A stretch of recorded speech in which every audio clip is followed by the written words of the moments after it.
What is going on, everybody? It is your boy Baddog back with another New York Giants video. As always, thank you so much for clicking on the video. I really do appreciate it. Do me a favor, hit the like and hit that subscribe button. Helps out the video huge. Come along for the ride, baby. The Giants are 5-1, looking to make it 6-1 this weekend. There's no question about it. We got a very tough game ahead of us. The Jacksonville Jaguars, who are a 3-point favorite against the New York Football Giants. And listen, if you guys want to bet on that game, or you want to bet on any other games this weekend, make sure you go to mybookie.ag. You guys are so good at picking winners all the time. So go to mybookie.ag. Link is in the description. When you sign up there, make sure you use the promo code BADDOG because they're going to double your first deposit all the way up to $1,000. You put in $400, they're going to give you $800. You put in $200, they're going to give you $400 to play with. Free money is the best money, but not only are you going to get free money, you're going to win a lot of money because you're going to pick a lot of winners, and you can win some money that way. That'd be great. So cash in at mybookie.ag. Also, make sure you guys are getting yourself some Nick's ice cream. It's sweeping all over my social media. Make sure you buy Nick's ice cream. It's the best, better for you ice cream out there, man. Like I said, it's only about 300 calories a pint. It's about a third of the calories of most ice creams. It tastes fantastic. I haven't had a bad flavor yet. I'm glad that all you guys that have tried it are enjoying it. So check out Nick's ice cream when you get a chance. Again, links to both of those sponsors are in the description. Let's talk about the New York Giants. It is time for revenge.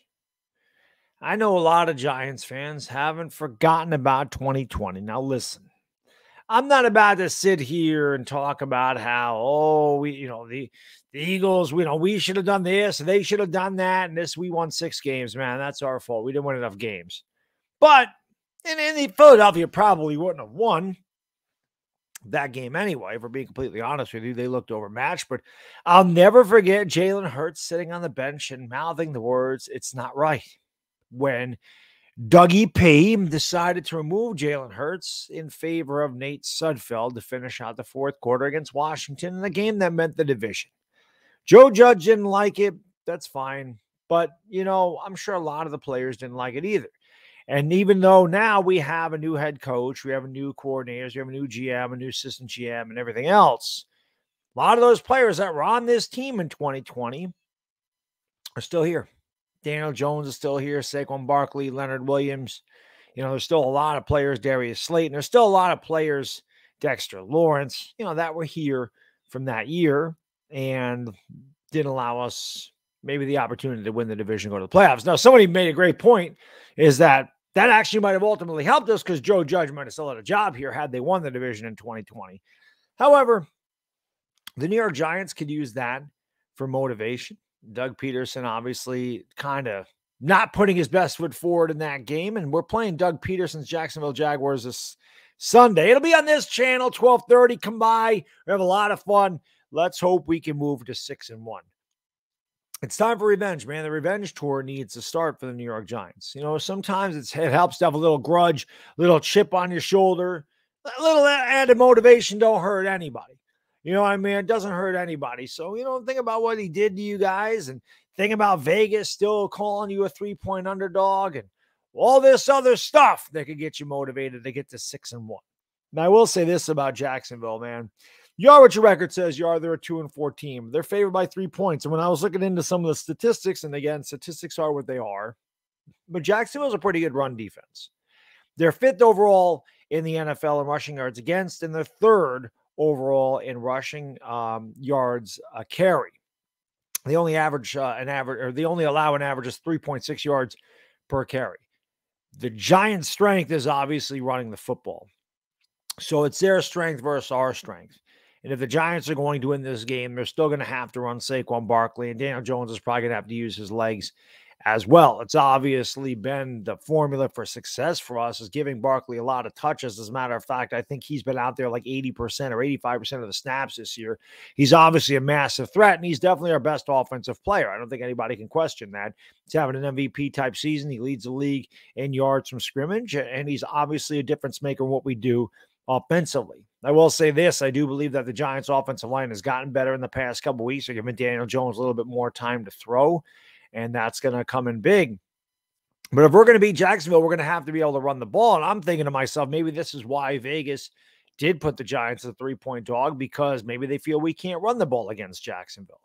But Jacksonville, like I said, they got a pretty tough defense, and our offense has certainly gotten better, but it's certainly not a high-flying offense. So the Giants are going to have to find ways to score. Maybe they got to get a little creative or whatever. Maybe Daniel Jones is going to have to throw the ball down the field a little bit more, try to open up their defense. We came out throwing against Baltimore, try to open up the run. They might have to do the same type of game plan against the Jaguars. But this is not going to be easy, and no game is easy for the Giants, man. I look at the records, and I know the next 4 games, you would think when you look at the schedule, hey, our schedule is going to get easier now. These are a little bit easier teams than Baltimore, Tennessee, and Green Bay, and Dallas.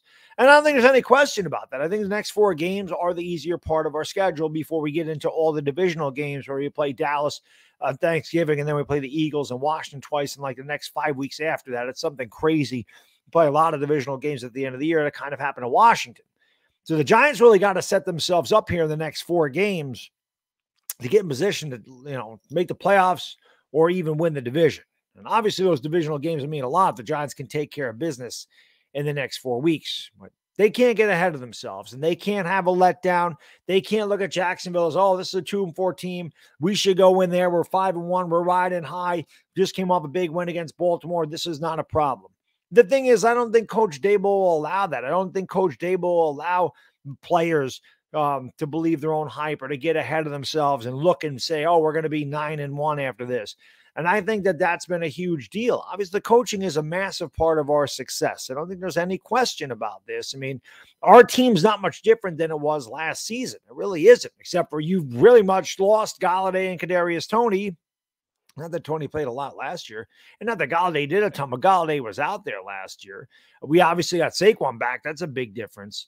But coaching's been great. Coaching has got these players believing the system. They're confident in what they're doing out there. They go out there, they execute. They never feel like they're out of a game.